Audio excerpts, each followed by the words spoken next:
Yes guys, revise किया सबने? Everybody? पक्की बात?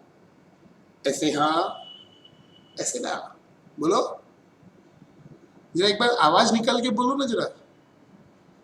वेरी गुड, बरोबर। अच्छा, तो अभी अपन ने क्या देखा कि अपन ने डिमांड में अभी तक क्या क्या होता है काम का, वो सब अपन ने पढ़ लिया। अभी आगे पढ़ना है अपने को। ये जो डिमांड है, इसमें जो फैक्टर्स डिटर्मिनेंट्स है, उनके वजह से जो इफेक्ट होता है, वो इफेक्ट को मेजर करना है, और उसको अपन बोलते हैं एलास्टिसिटी ऑफ डिमांड। क्या बोलते हैं? Elasticity of demand. बराबर, आओ लिखे।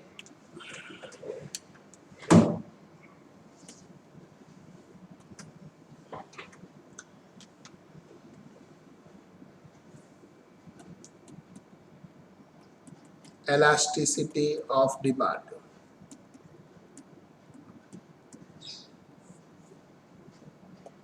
In this, we measure change in quantity demanded or demand due to change in determinants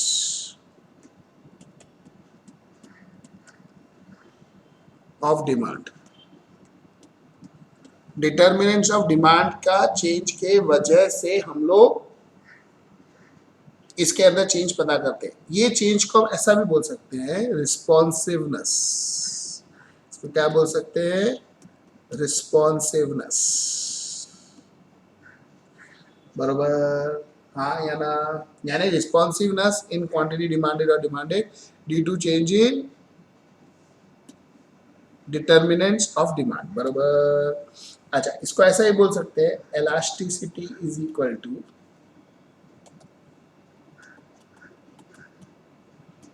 of demand is equal to percentage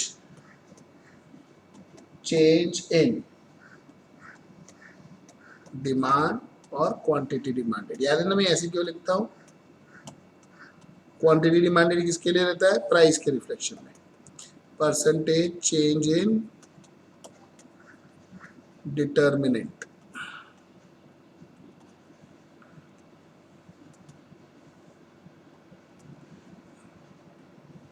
of demand.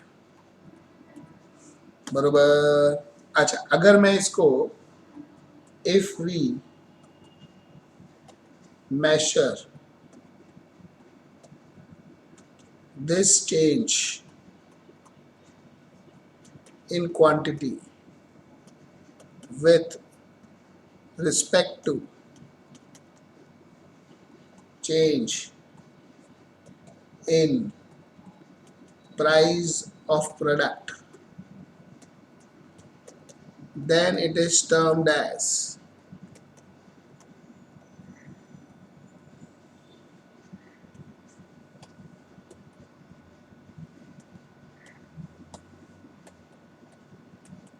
price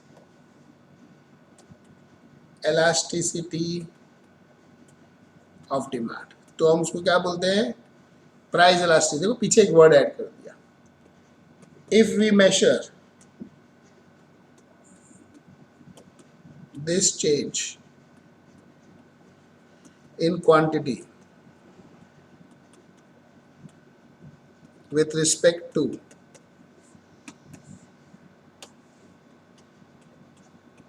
change in income of household customer,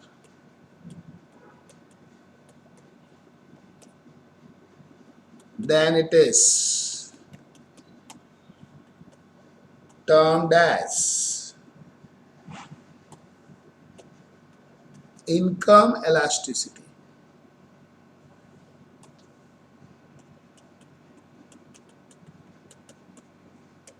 of demand। बरोबर। if we measure this change in quantity with respect to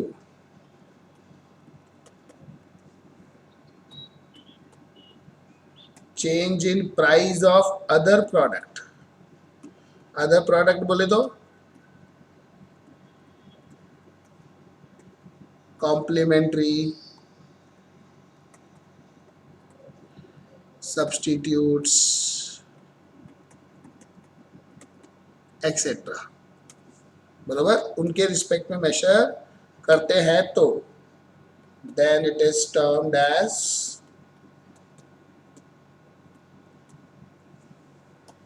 cross elasticity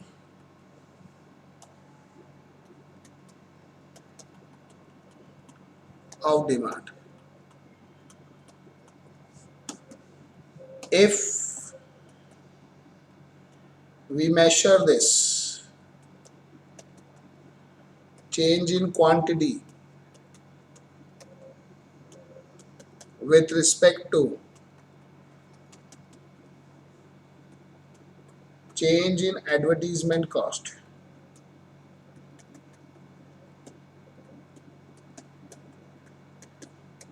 then it is termed as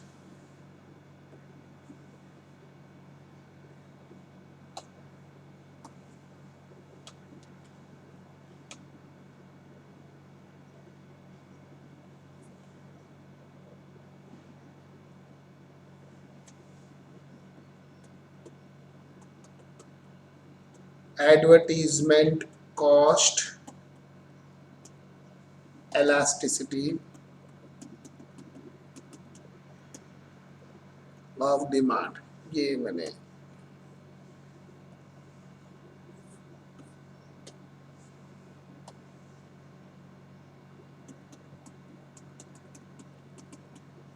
of demand, ऐसे आप अलग अलग बना सकते हो and so on, बराबर, हाँ या ना, वेरी क्लियर, कोई शक कोई डाउट, ये समझा सबको? अच्छा, अभी आपको एलास्टिसिटी का मीनिंग समझा? एलास्टिसिटी हो, बराबर ना, change in demand with change in one of the factor. हम एक एक करके पढ़ते हैं, बराबर, आ जाते हैं। सबसे पहले प्राइस एलास्टिसिटी ऑफ डिमांड, ये हम सबसे पहले पढ़ेंगे, price elasticity of demand. Basically ये क्या होता है, इसको ईपी इंडिकेट करेंगे, percentage change in quantity demanded upon percentage change in price, बरोबर। सिंपल भाषा के अंदर बात करेंगे तो percentage change in quantity demanded upon percentage change in price, बरोबर, हाँ या ना?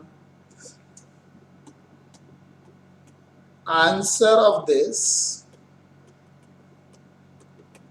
will be negative.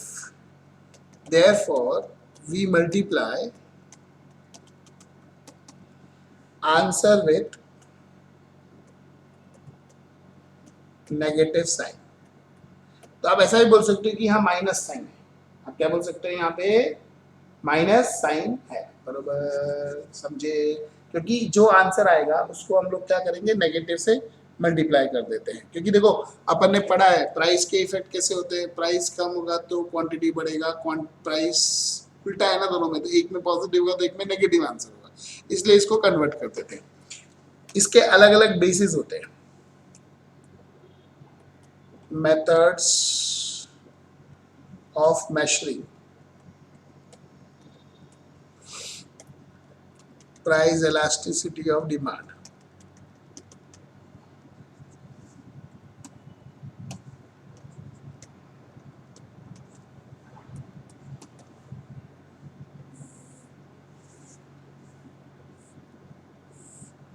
तीन तरीके होते हैं मेजर करने के। पहला होता है पॉइंट elasticity, दूसरा होता है आर्क elasticity, और तीसरा होता है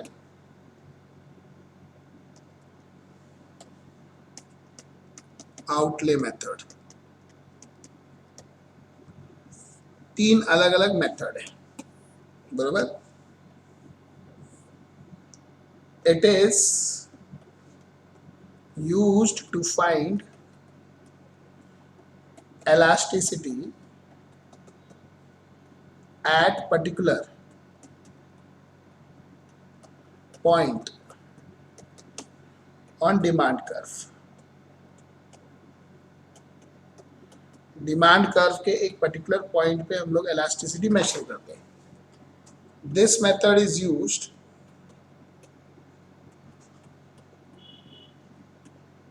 when change in price is small। Change in price क्या है? स्मॉल। चेंज इन प्राइस क्या है? स्मॉल। चेंज इन प्राइस क्या है? स्मॉल। ये बार बार क्यों बोल रहा हूं? ताकि आपको याद हो जाए। इसको ऐसा भी बोलते हैं इनफाइनाइटसिमल, बरोबर। इनफाइनाइटसिमल मतलब there is change in price is very small, बहुत ही छोटा सा है, बरोबर। दूसरा, this method is used to find elasticity between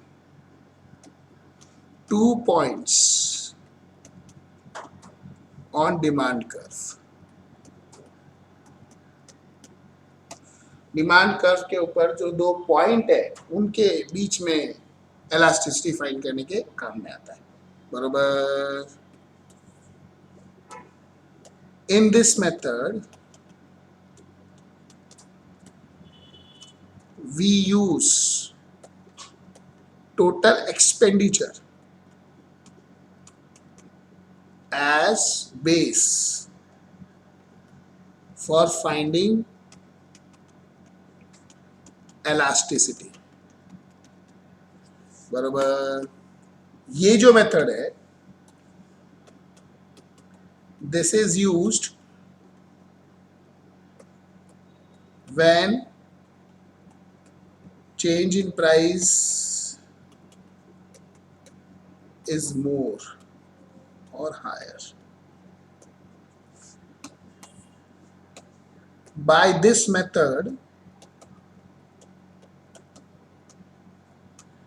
we can only find whether it is elastic or inelastic। Exact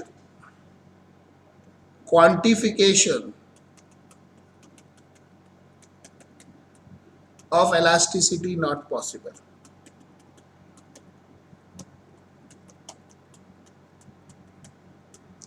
बरोबर। इसमें एग्जैक्ट क्वांटिफिकेशन पॉसिबल नहीं है। अब इसके अंदर आते हैं, यहां पर elasticity is equal to lower segment upon upper segment of demand curve। Demand curve का lower segment upon upper segment, बरोबर। ये इसके अंदर पता करते हैं। जैसे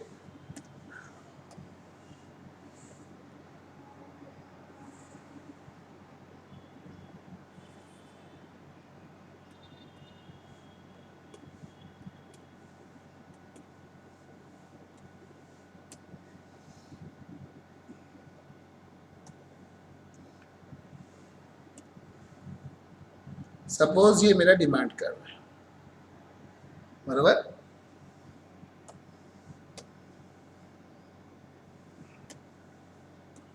मुझे ये पॉइंट पे डिमांड पता करनी है, ये सेंटर पॉइंट हो गया,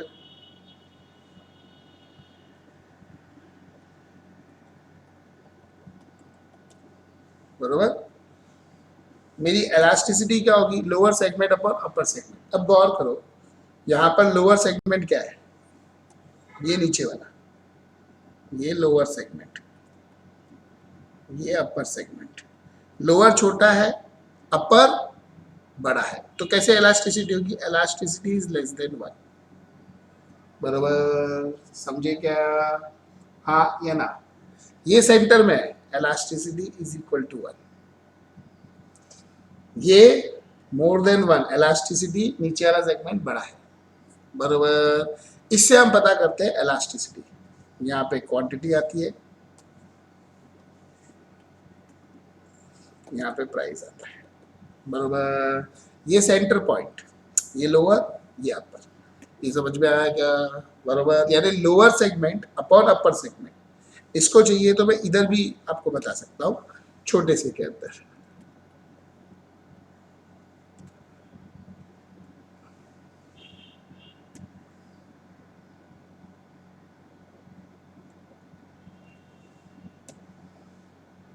ये लोअर, ये अपर। बराबर, तो लोअर अपॉन अपर, समझे क्या? इसको हम एक वे से मेंशन कर सकते हैं, that is lower segment upon upper segment. ये समझ में आया सबको? बराबर से, पक्की बात? अच्छा, इसको दूसरा वे भी है मेजर करने का, जो हम फॉर्मूला यूज करते हैं। Elasticity is equal to dp dq upon dp into p upon q। इसको माइनस से मल्टीप्लाई करते हैं। बरोबर, यानी मैंने क्या किया है, I have taken differentiation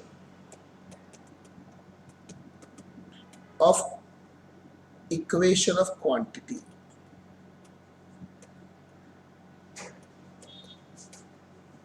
with respect to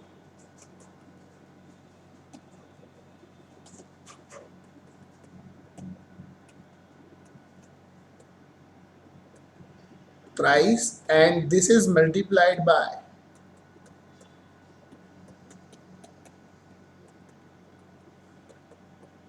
ratio of P is to Q। बरोबर, इसका डिफरेंशिएशन लिया मैंने Q का और इससे मल्टीप्लाई कर दिया। इसको भी मैं बोलता हूँ पॉइंट इलास्टिसिटी। बरोबर, हाँ या ना? पक्की बात? हाँ या ना? अच्छा, अभी इसके लिए डिफरेंशिएशन आना चाहिए, डिफरेंशिएशन नहीं आता है तो ये ढूंढते हैं। मतलब जब मेरा बहुत कम चेंज है और एक पर्टिकुलर पॉइंट पे पता करना हो तो मैं ये यूज करता हूँ, lower segment upon upper segment. Arc elasticity कभी यूज होती है?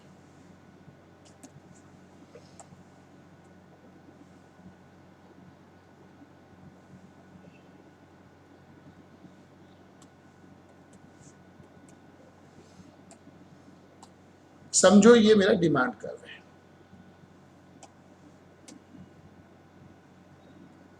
बरोबर।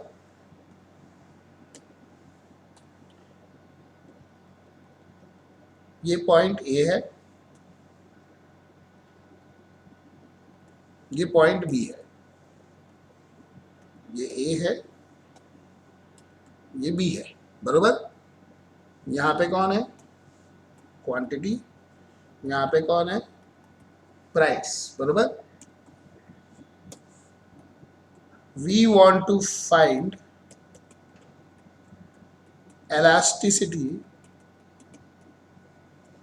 between point A and B। हमें किसके बीच में इलास्टिसिटी पता करना है? पॉइंट A और B के बीच में। वेरी क्लियर, समझे क्या? पक्की बात? इसको बोलते हैं arc elasticity. This is known as arc elasticity। Formula पहले आपको बताता हूँ, फिर बिना फॉर्मूला भी कर सकते हैं हम लोग। मतलब दोनों मेथड है, फॉर्मूला वाला भी और बिना फॉर्मूला। पहले आपको बिना फॉर्मूला भी बताऊंगा, एक बार लिख देता हूँ कि इलास्टिसिटी कैसे ढूंढते हैं। Q1 minus Q2 upon Q1 plus Q2 into P1 plus P2 upon P1 minus P2। अब ये कैसे बनता है वो समझाता हूं आपको मैं। इसके लिए refer example below chart, chart के नीचे इसका एग्जाम्पल है वो रेफर करेंगे तो आपको समझेगा, या यहाँ पर भी हो सकता है। चलो यहीं पे जगह है, चलो यहीं बना लेते हैं एग्जाम्पल।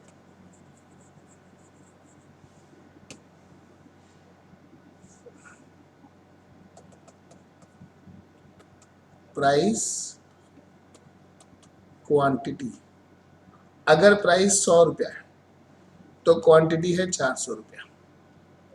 अगर प्राइस 200 हो जाता है बरोबर, तो मेरा क्वांटिटी हो जाता है, इसको कम करता हूँ बढ़ाने से मिल जाएगा, 50, तो मेरा क्वांटिटी हो जाता है 600 रुपया बरोबर। हाँ या ना, ये समझा?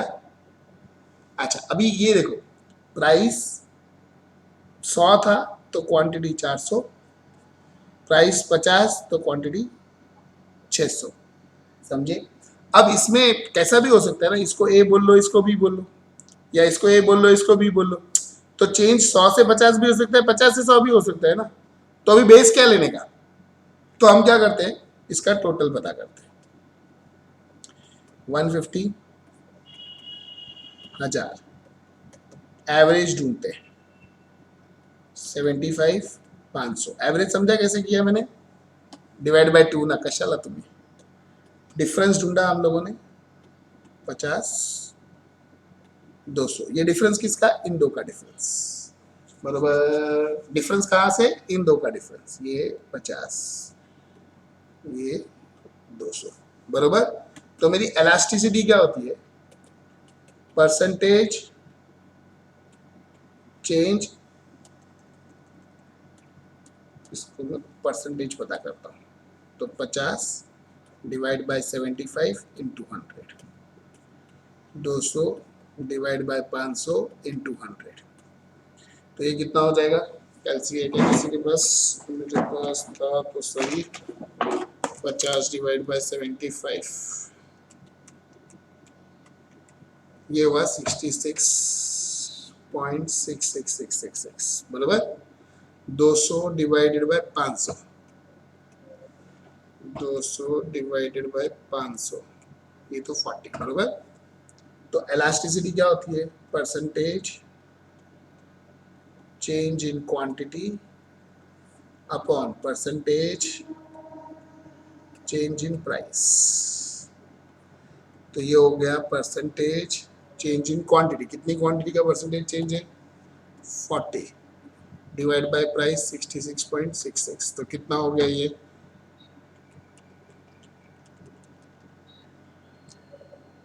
0.6।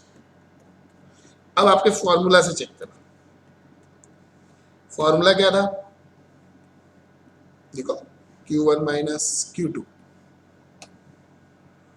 400 minus 600 plus 400 plus 600 into price कितना था 100 और 50, 100 प्लस 50 डिवाइडेड बाय 100 माइनस 50, ये आ जाएगा 200, ये आ जाएगा 1000, ये आ जाएगा 150, ये आ जाएगा 50। इसको सिंप्लीफाई करो, ये 1 टाइम ये 3 टाइम, 1 2 0 कैंसल बरोबर। तो ये हो जाएगा 6/10.6 बरोबर। देखो मैंने साइन को इग्नोर किया, इंक्रीज डिक्रीज का सीधा, ये समझा आपने को। अब इसका लॉजिक क्या था ये वाले का, कि ये जो डिफरेंस होता है, अभी यहाँ पे प्राइस मेरी चेंज ए से बी भी हो सकती है, बी से ए भी हो सकती है, तो बेस क्या लेने का, ए लेने का कि बी लेने का। तो उन्होंने क्या बोला, दोनों का एवरेज बेस ले लो, इसलिए मैंने क्या किया, ये प्राइस पे ये क्वांटिटी, ये प्राइस पे ये क्वांटिटी, दोनों का टोटल करके एवरेज ले लिया, फिर दोनों का डिफरेंस ले लिया बरोबर। ये डिफरेंस ये एवरेज, फिर डिफरेंस डिवाइडेड बाय एवरेज करके परसेंटेज पता किया, percentage change in quantity, percentage change in price. अब देखो ये कितना इजी तरीके से हो जाता है, फॉर्मूले से करना है तो फॉर्मूले से कर सकते हो, ये फॉर्मूला मेथड। मैं हमेशा बिना फॉर्मूला करता हूं, अब फॉर्मूले का लॉजिक क्या है वो बाद में बताता हूं आपको, समझे क्या बरोबर से, या चलो अभी बता देता हूं लॉजिक ऑफ फॉर्मूला, ये इधर लिखता हूं।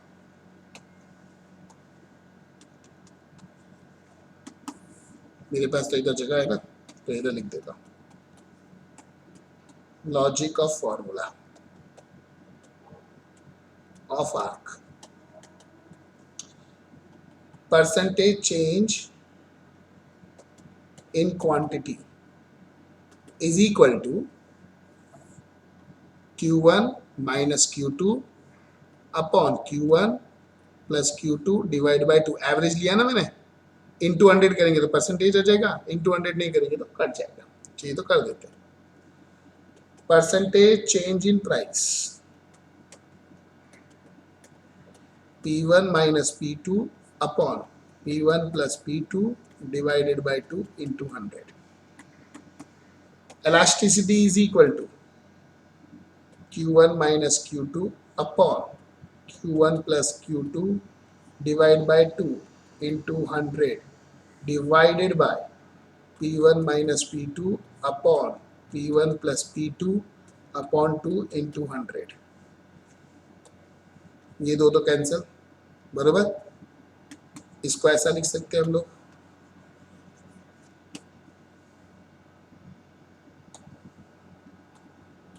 Q1 minus Q2 upon Q1 plus Q2 upon 2, denominator का denominator numerator upon 2 upon P1 minus P2, correct. इसको और बेटर लिख सकते हैं ऐसा, Q1 minus Q2 upon Q1 plus Q2, और ये 2 ऊपर चला जाएगा, ये denominator into P1 plus P2 upon 2 P1 minus P2, ये भी कैंसिल। तो ये हो गया Q1 minus Q2 upon Q1 plus Q2 is equal into P1 plus P2 upon P1 minus P2, बरोबर। ये समझा? देखो ये फॉर्मूला परसेंटेज चेंज का, दोनों का डिफरेंस डिवाइड बाय एवरेज, दोनों का डिफरेंस डिवाइड बाय एवरेज। इनको ऊपर नीचे लिया, 100 कट हो गया। ये 2 तो यहीं कट कर सकता था, पर मैंने अलग से कट किया, फिर ये उल्टा हो गया, कट किया। समझा आपको? वेरी क्लियर, यहाँ तक समझ में आया? पक्की बात, मैंने 2 ही पढ़ा है पहले आपको, कौन सा? आर्क वाला और पॉइंट वाला। Very clear. पहले इतना कॉपी कर दीजिए, pause copy, pause copy, pause copy, pause copy, pause copy. ये देखो 3 बनाने हैं आपको, हाँ। पॉज कॉपी, ये लिख लो पहले दोनों, पॉज कॉपी, पॉज कॉपी। ये स्टार मार्क करके आप नीचे भी लिख सकते हो, जरूर नहीं कि मेरे जैसे इधर नीचे लिखो, मेरे पास जगह थी इसलिए मैंने लिखा। पॉज कॉपी, पॉज कॉपी, यहाँ तक लिख लिया। अब ये फॉर्मूला आपको नीचे लिखना है, नीचे लिखो, उधर लिखना है उधर लिखो, किधर भी लिखो। पॉज कॉपी, पॉज कॉपी, ये आउटले मेथड लिखो, बरोबर। ये लिखा, यहां तक एक बार रीड करके आओ। पॉइंट इलास्टिसिटी स्मॉल चेंज के लिए रहता है, आर्क इलास्टिसिटी बड़े चेंज के लिए रहता है। पॉइंट में लोअर सेगमेंट और अपर सेगमेंट रहता है, आर्क में फॉर्मूला या जो दोनों प्राइस दिया है उसको ऐड करके एवरेज ले लो, दोनों क्वांटिटी का एवरेज ले लो, फिर दोनों का difference low, difference divide by वो एवरेज करो into 100। Percentage change in quantity ऊपर, परसेंटेज चेंज इन प्राइस नीचे, इलास्टिसिटी आ जाएगी आर्क में, बिना फॉर्मूले। पक्की बात? करेंगे? इतना करके आओ अच्छे से, जल्दी से।